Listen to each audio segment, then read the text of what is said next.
Assalamualaikum warahmatullahi wabarakatuh. Saya Lailatun Nadia dari Akuntansi Perpajakan. Di semester 2 ini saya akan menjelaskan satu siklus akuntansi perusahaan jasa.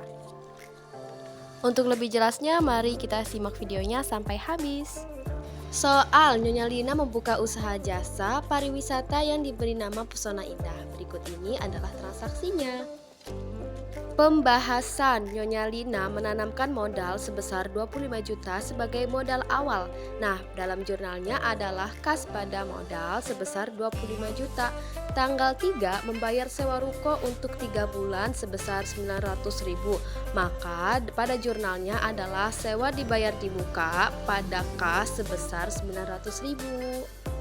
Di hari yang sama, Nyonya Lina membeli peralatan seharga 30 juta yang dibayar tunai 15 juta.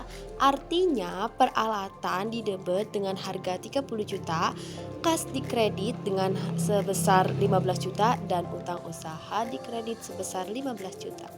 Pada tanggal 5 membeli perlengkapan secara tunai sebesar 1 juta, maka pada jurnalnya adalah perlengkapan pada kas sebesar 1 juta. Selanjutnya pada tanggal 15 membayar beban air, listrik, dan telepon sebesar 500 ribu.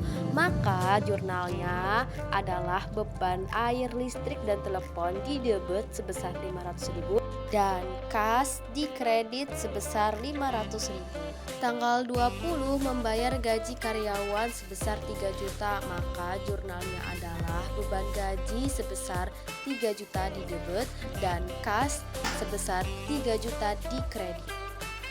Untuk transaksi yang terakhir yaitu pada tanggal 30 menerima pembayaran atas jasa yang telah diberikan sebesar 6 juta. Maka jurnalnya adalah kas didebet sebesar 6 juta dan pendapatan jasa dikredit sebesar 6 juta. Nah, ini adalah tampilan jurnal umum sebelum kita posting ke dalam buku besar. Jurnal umum ini berasal dari transaksi yang telah kita analisa tadi. Nah, ini adalah tampilan buku besar pada akun kas di mana pada tanggal 1, 3, 5, 15, 20 itu terdapat akun kas di dalam jurnal umum. Pada kolom ref itu kita isi dengan keterangan JU1 karena akun yang telah kita posting itu berasal dari jurnal umum sebelum buku besar. Dan debit kreditnya sesuai yang ada di jurnal umum. Ini adalah tampilan jurnal umum yang sudah mulai diposting ke dalam buku besar, di mana pada kolom ref pada akun kas terdapat kode 111 dan hal ini berlaku terhadap semua akun yang telah diposting ke dalam buku besar. Tentunya dengan nomor akun yang berbeda-beda. Ini adalah tampilan semua akun yang telah diposting ke dalam buku besar seperti nama akun perlengkapan, nomor akun 113, tanggal 5 karena transaksinya terjadi pada tanggal 5, refnya diisi dengan JU1 dan saldonya berada di debit dengan harga 1 juta. Selanjutnya, sewa dibayar di muka, nomor akun 114 pada tanggal 3 karena transaksinya terjadi pada tanggal 3, ref diisi dengan JU1, saldo bertambah di debit sebesar 900 ribu. Akun beralatan nomor akun 115 terjadi pada tanggal 3, ref diisi dengan JU1, debit bertambah 30 juta dan saldo bertambah 30 juta di debit. Begitu seterusnya sampai semua akun yang berada di jurnal umum terposting ke dalam buku besar.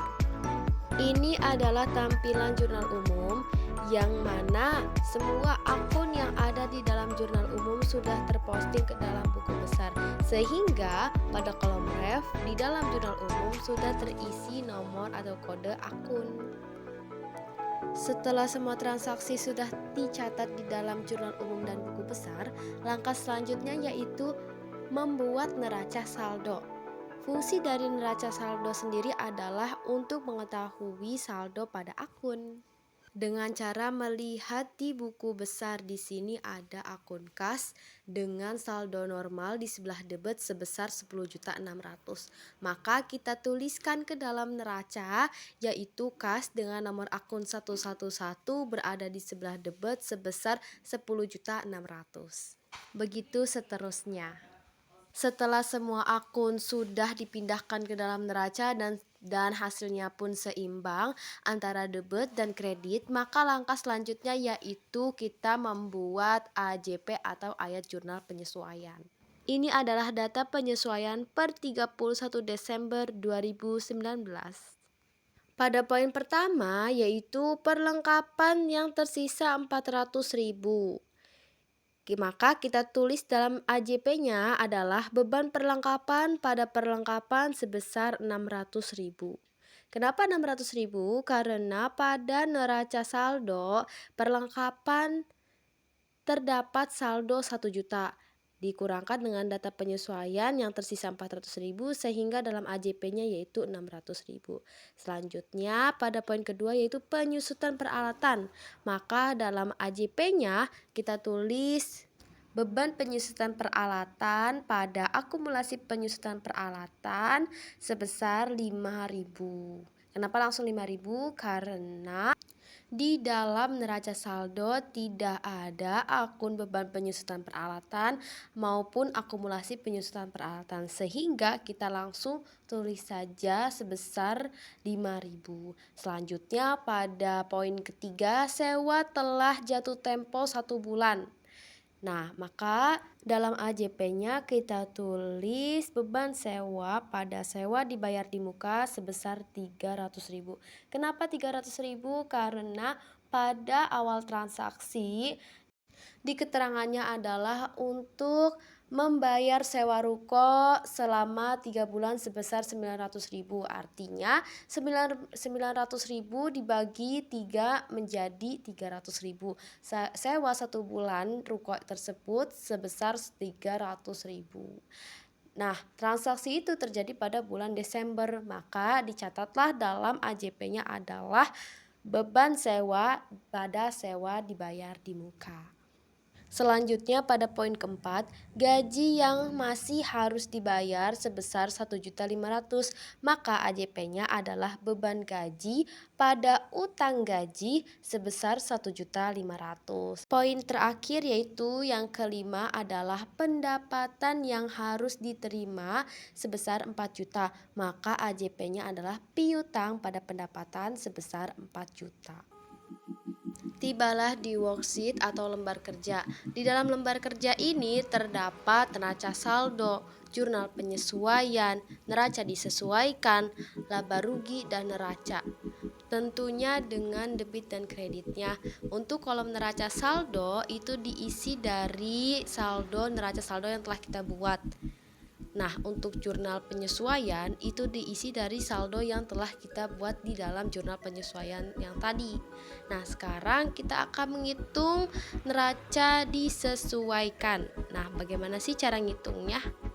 Pada akun kas terdapat 10.600.000 di debit di dalam neraca saldo, maka kita langsung tulis di neraca disesuaikan sebesar 10.600.000 di dalam debit.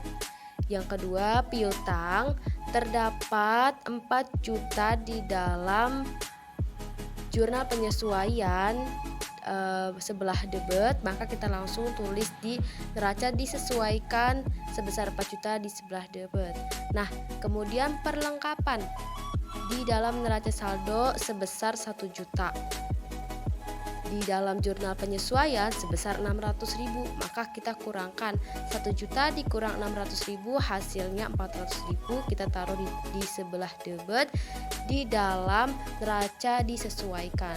Begitu seterusnya hingga semua akun telah disesuaikan. Jadi kalau misalnya debit ketemu debit sama dengan debit, kredit bertemu kredit sama dengan kredit. Jika debit bertemu kredit atau kredit bertemu dengan debit, maka kita taruh saldonya di saldo yang paling besar. Setelah semua akun telah disesuaikan, maka kita akan menghitung laba rugi dan neraca. Untuk laba rugi kita jumlahkan baik debit maupun kredit. Hasilnya adalah 5.905.000 di debit dengan 10 juta di kredit. Hasilnya tidak sama. Maka kita cari selisih dengan cara 10 juta dikurangi dengan 5.905.000, hasilnya 4.095.000. Sehingga dari debit maupun kredit sama-sama memiliki saldo 10 juta. Nah, 4.095.000 ini adalah dikatakan dengan laba. Perusahaan mengalami laba karena terdapat di dalam debit. Lain halnya jika 4.095.000 ini berada di sebelah kredit, maka perusahaan tersebut mengalami rugi. Selanjutnya neraca. Sama halnya dengan laporan laba rugi, setelah kita jumlahkan debit dan kredit ternyata hasilnya tidak sama, maka kita akan mencari selisihnya dengan cara 45.600.000 dikurangi dengan kredit 41.505.000, hasilnya 4.095.000. Nah, baik debit maupun kredit di dalam neraca hasilnya balance yaitu 45.600.000.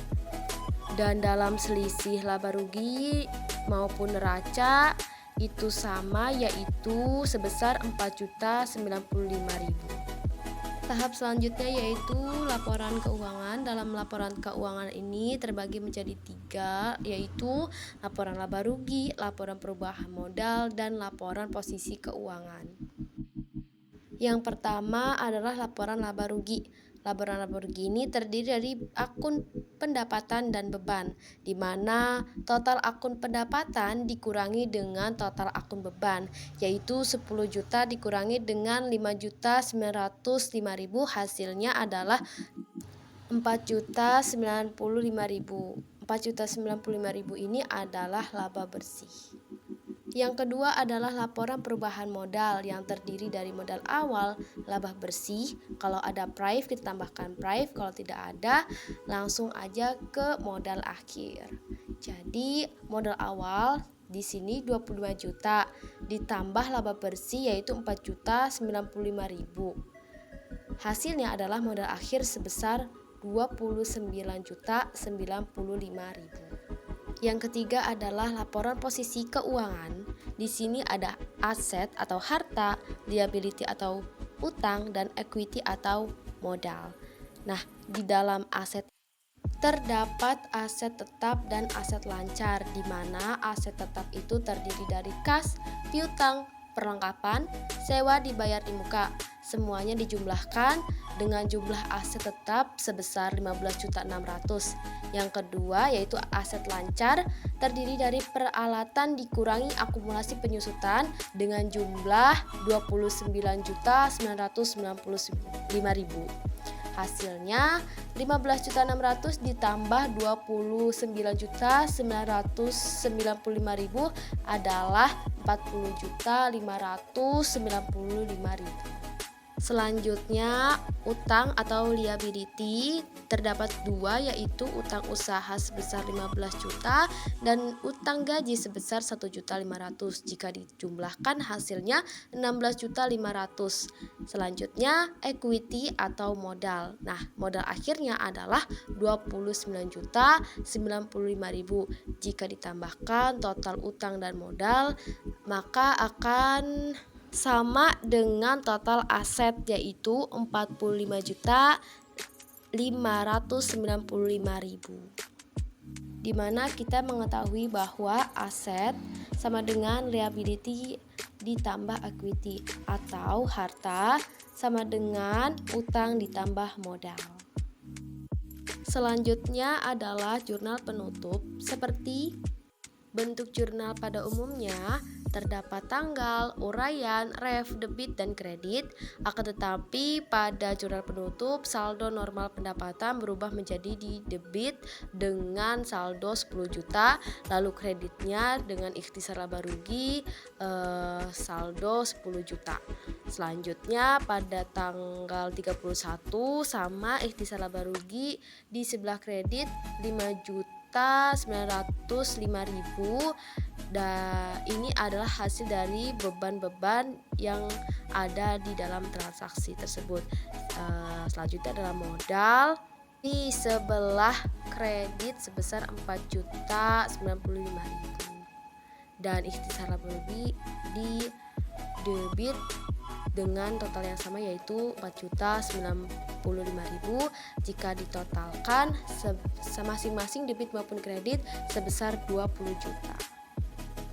Selanjutnya yaitu neraca setelah penutupan, di mana dalam neraca ini terdiri dari 3 akun saja, yaitu akun harta, akun utang, akun modal, di mana masing-masing akun tersebut bersumber dari neraca lajur, kecuali akun modal karena mengalami laba yang awalnya 25 juta berubah menjadi 29.095.000. Hasil akhirnya adalah 45.600.000 di debit dan 45.600.000 di kredit. Selesai sudah satu siklus akuntansi perusahaan jasa, dimulai dari analisis transaksi, jurnal umum, buku besar, neraca saldo, AJP atau ayat jurnal penyesuaian, lembar kerja, laporan keuangan, jurnal penutup, neraca setelah penutupan. Mungkin itu saja yang dapat saya jelaskan. Mohon maaf bila terjadi banyak kekurangan dalam video ini. Sekian dari saya. Wassalamualaikum warahmatullahi wabarakatuh.